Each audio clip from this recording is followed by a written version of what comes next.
Lutjet po I bëjnë aty ku ndihen më të sigurt. Banorët e Tel Avivit në Izrael janë strehuar në parkingun nëntoksor në qytet të Martën nga frika e sulmeve iraniane.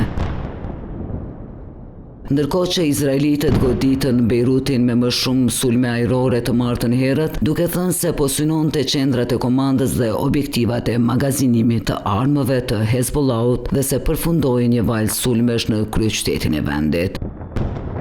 Sipas autoriteteve libaneze, të paktën 52 persona janë vrarë dhe 154 janë plagosur.